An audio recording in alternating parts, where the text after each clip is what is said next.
Florida, May 5th, 1961. U.S. Mercury astronaut Alan B. Shepard enters his spacecraft. Very shortly, he will be on his way into space. As the hatch goes on, two big questions come to your mind. Is the vehicle ready? Are you ready? At Cape Canaveral, Launch Pad 5, preparations for the MR3 flight began weeks before launch day. You went out and watched the Redstone slowly, carefully raised into place on the launch pad. You knew that you might be the pilot. For about 10 days prior to meeting with the spacecraft, the Redstone underwent exhaustive tests, inspections, and simulated launch operations.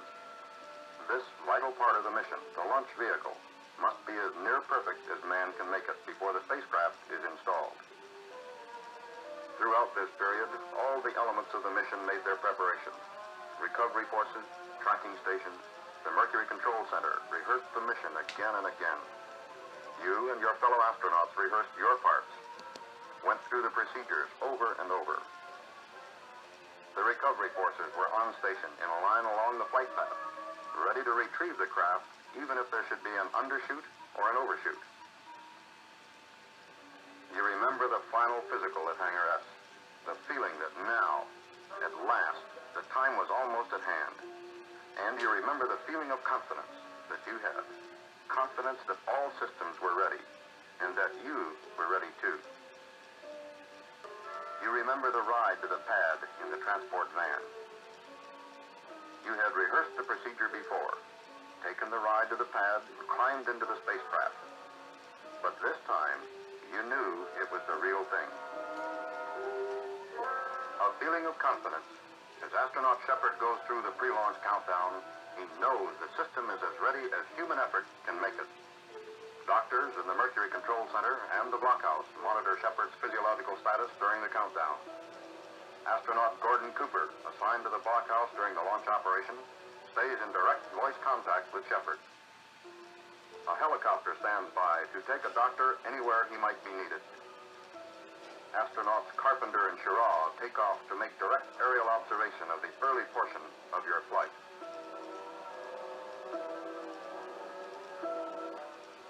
The recovery force helicopters are airborne. All elements of the mission have reported ready to the control center, and the launch is go.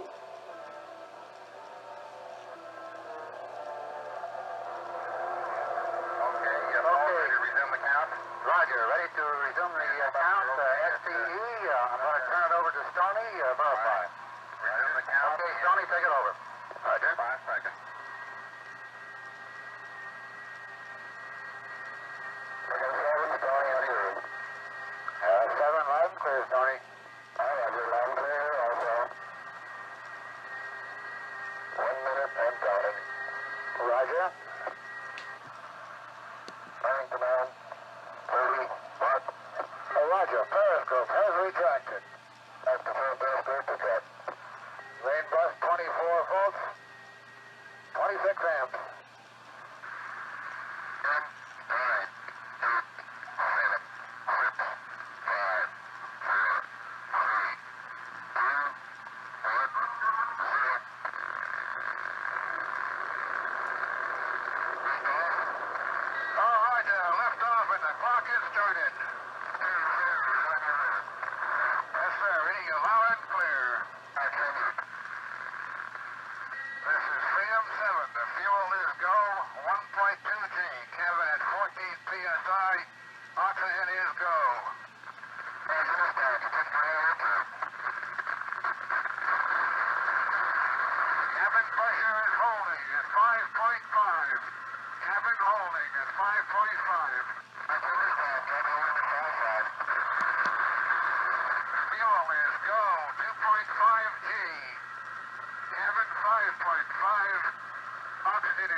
Battery is 29.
feet now.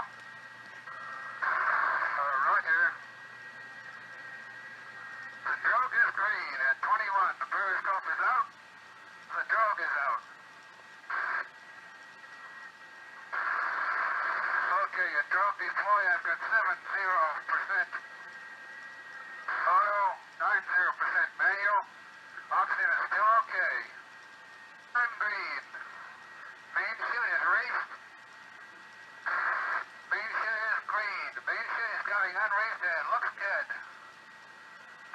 The main chute is good. Rate of descent is reading about 35 feet per second. Three, I have no transmissions from. Keep caps off. Roger.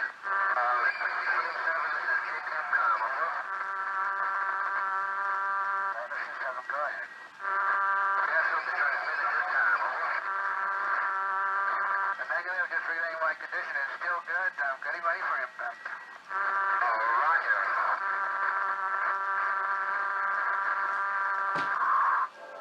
MR3 followed a normal ballistic arc, peaking at about 115-mile altitude. The spacecraft landed 300 miles downrange. The complete flight took 16 minutes and gave Alan Shepard about 5 minutes of weightlessness.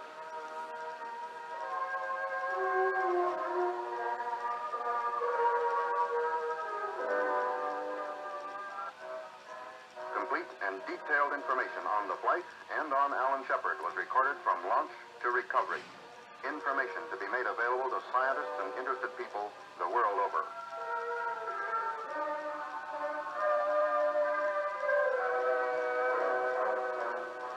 Within minutes after the flight, Shepard received a "well done" from the President on behalf of the people of the United States. A "well done" accepted by Shepard as a representative of all the people in Project Mercury.